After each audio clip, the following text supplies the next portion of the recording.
Assalamu alaikum wa rahmatullahi wa barakatuh.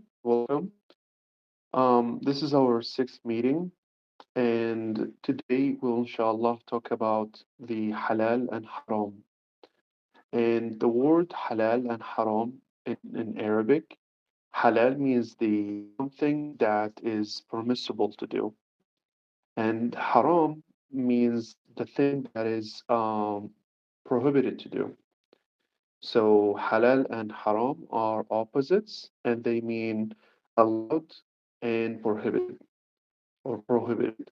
Um, and so we will hear this a lot. We will hear that this thing is halal and this thing is haram, and it means you can do it or you should not do it.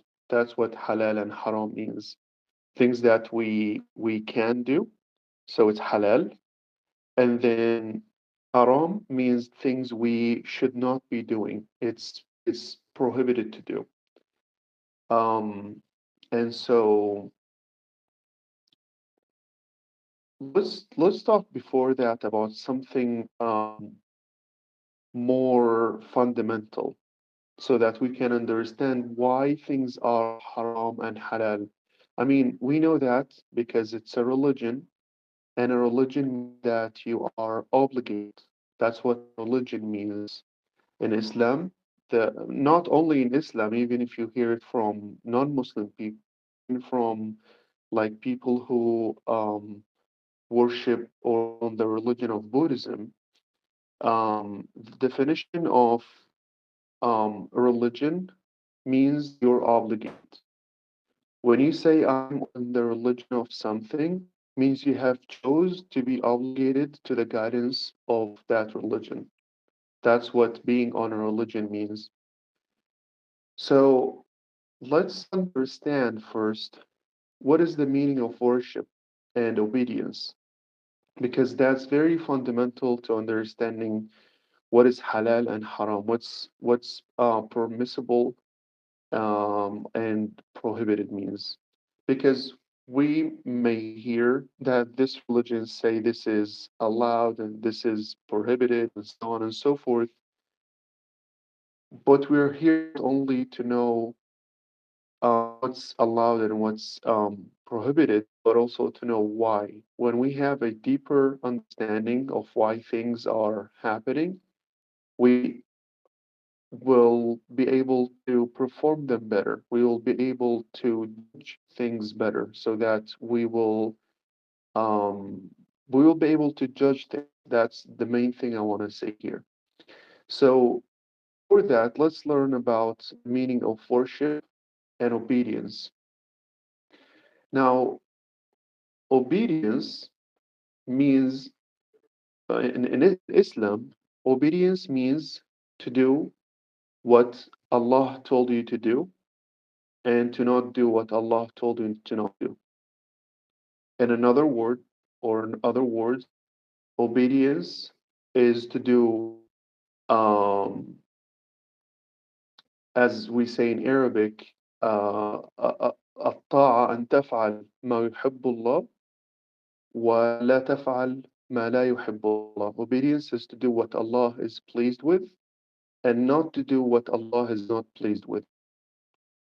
And so obedience is to be on Allah's way of how He told you to do things or not to do what He told you not to do. Now, worship or worshipping in Arabic, the worship, it's ibadah. And worship in English may come in the form that I'm going to be performing some kind of rituals and duties. But in Arabic, it has a more deeper meaning. In Arabic, it is ibadah. And when we say abada or mu'abbad, it means something that is um so the word itself, I don't know it in English, but when you say when you're talking about, for example, the road, when you're walking on the road, So the road is mu'abbad underneath you. It means the road is underneath you and is subjugated. That's what it means. So subjugation or something that is surrendering, something that is not hard, something that is not difficult, something that is easy to listen, easy to um, follow. That's what the word mu'abbad means. That's why they say abbad al-shara means they have put asphalt on the street, means they have made it flat, made it easy to walk on, and made it not difficult to deal with. So that's the word worship in Arabic means. It's that you're not difficult with following the commands of Allah, following the commands of the Creator. So it's you do it. It's you have no problem. You're not difficult. So the meaning of worship is that you're not difficult, you're subjugated. And the meaning of obedience is to do what Allah is pleased with and not doing what Allah is not pleased with. So then we would say, why would you do something or don't do something? We do things and not doing other things because we are committed. He said, we know that this religion is true and that this religion is the guidance from our Creator, the one who created me, the one who created the universe, and therefore not own myself to do whatever I want with myself, and I do not own the universe to do whatever I want with the universe. I'm gonna follow the guidance of the Creator and do what the Creator is pleased with me if I do it, and will not do things that the Creator told me not to do. So simply, that's what haram and halal means. Because very simply, we are not the ones who created ourselves. God, Allah, the Creator, subjugated the universe for us and prepared the universe for us and made our, for example, our mom and our dad, and then He made our mom and dad's mom and dad, and so on and so forth, so that we so that we are born in this time. So God planned for everything for us. So because we do not see God, we sometimes think that we are the owners of our matter. We are the ones who are in control of everything. But that's truly not true. That's just not the fact. The fact is that we have been created and that there is a creator, and we do not own ourselves. We have not created ourselves. And therefore, we are under the command of the one who created us. And he told us that I created you and I created the universe.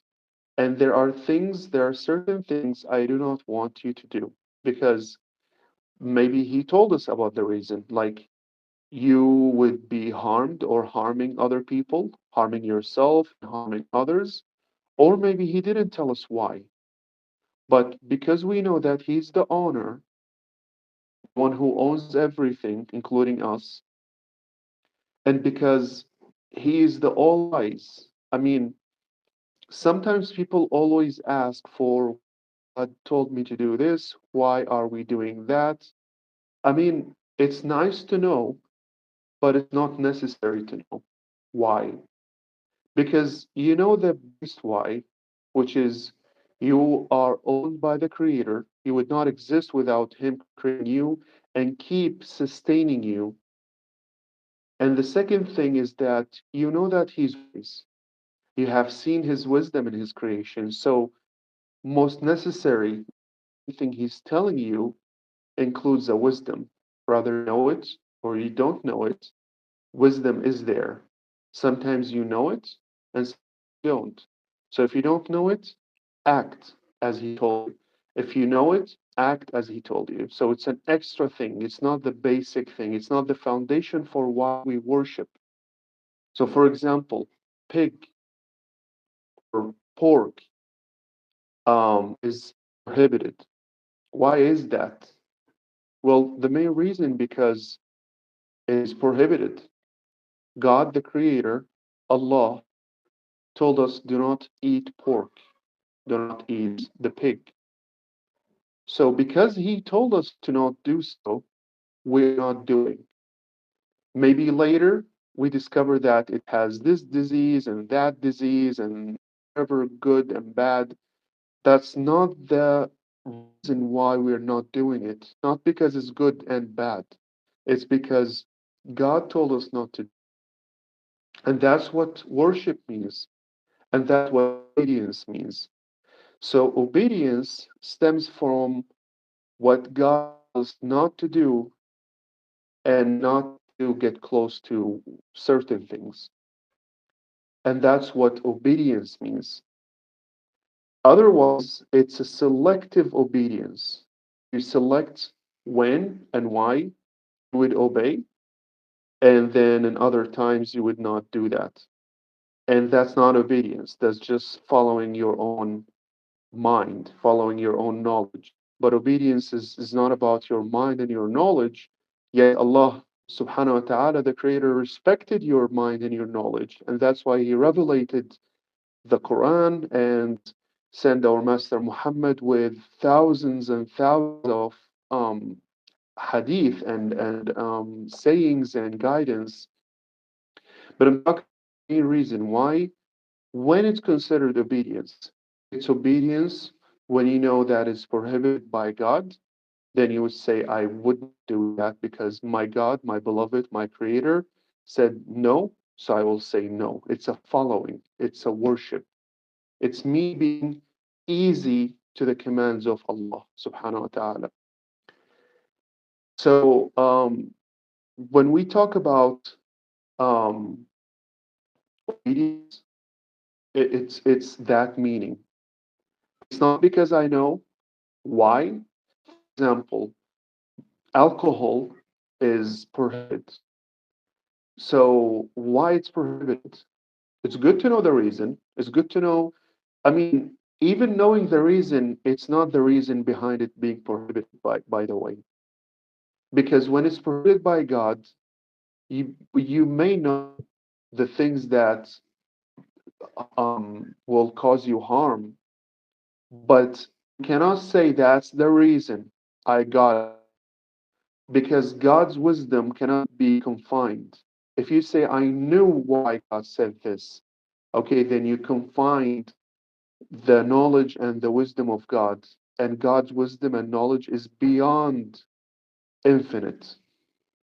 You cannot confine it to one thing. So you may learn a couple of reasons and wisdoms behind why something was prohibited. So it belongs to the reasons, but it is not the reason. The reason is that God told you not to do something. Why do we do things? For example, why we need to pray? Because God told us to pray, and leaving prayer is a sin, so we do it. That's what obligation means, and we'll talk about that later. Obligation is something that you have no hand into it, you have no decision into it. So for example, for drinking alcohol, it's prohibited. Okay, why it's prohibited? The first reason, that's your first answer to yourself and to others, because God said so. Okay, God said so, respect that, and I will obey that. But is there a reason? Okay, now we can talk about the reasons. But the first reason is because God, the Creator, said so. Um, Other logical reasons, because you will lose your mind, it will harm your liver, it will do this and that. But all that is secondary. The primary thing is God said so, so we will not do it. We will obey, and that's our work. And that's an important statement here. Obeying is the worship. So, for example, if a person has, for example, kids, and he's playing with his kids. Well, did God prohibit that? No, God allowed that. So it's a worship. Because if God prohibits that and God didn't, then that person would not do it, which means in the second case, he's obeying, and the same thing in the first case, he's obeying. For example, if I go to work, so then why I'm going to work? Because I need to sustain myself, I need to sustain my family, I need to put my family in a good position in society so that they live well and they are not in danger of being in the streets and they're not in danger of, having a terrible life. That's worship. Why? Because I am obeying Allah when He told me to work and to be responsible. So obedience, so worship is obedience. And if we know that, we will not um, make it a very narrow circle that worship is only the rituals. No, the rituals are part of the worship, bigger circle. The bigger circle of worship contains the rituals and our life, our daily life. Because why, for example, a person who doesn't drink alcohol, a person who doesn't do adultery, a person who doesn't steal, why he's not or she's not doing that? Because God told them not to do so. So, for example, a person can go and start stealing, start working, just distributing drugs, do whatever, but they don't do that. So, only by them not doing this and to work, that is a worship, that is obedience. So, obedience and worshiping God only limited to the rituals. It extends to anything you do that is um, permissible, mubah. It's allowed for you to do it. So let's not have this limiting view to religion that worship is only rituals. Worship is everything that we obey Allah with. As I said in the beginning, if I have family and I'm, for example, joking with my wife to make her feel better and to make her laugh and make her mood better, it's worship. If I, for example, when I'm doing my job, when I'm doing my thing, I am going to work, I'm cooking, I'm cleaning, I am teaching my kids, and I do it the best way possible with love, that is worship because that's obedience. All those things are, first of all, permissible by God. And second, some of them are commanded by God and commanded by our Master Muhammad to the point where our Master Muhammad says, if the person is in bed with his wife or he is even putting a food, putting food in her mouth, like feeding her, it's a romantic thing, we say. But even that is a worship, it's obedience, it's something beautiful. When the husband does it to her wife, to his wife, when the wife does it to her husband, and when we care about each other, because now we're building the family, we are making society stronger, we are worshiping Allah. Why? Because it's obedience. So, obedience and worship is anything that Allah allowed us to do, because otherwise we would not have done it. And so, we're not limiting what's halal and what's haram.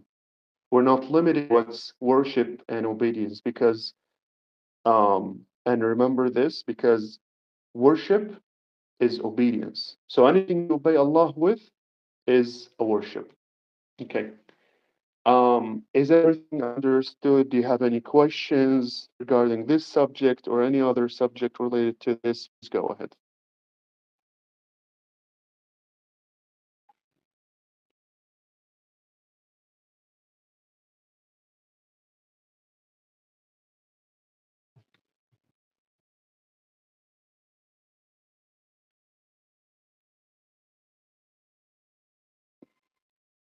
Okay. See, nobody's writing anything, nobody's saying anything. Perfect. Cool. Um, See you next week. And as always, if you have any questions, if you have anything, please write it down in the groups, even suggestions. See you well, inshallah, in the next week, in the next lesson. Assalamu alaikum wa rahmatullahi wa barakatuh. وعليكم السلام ورحمة الله.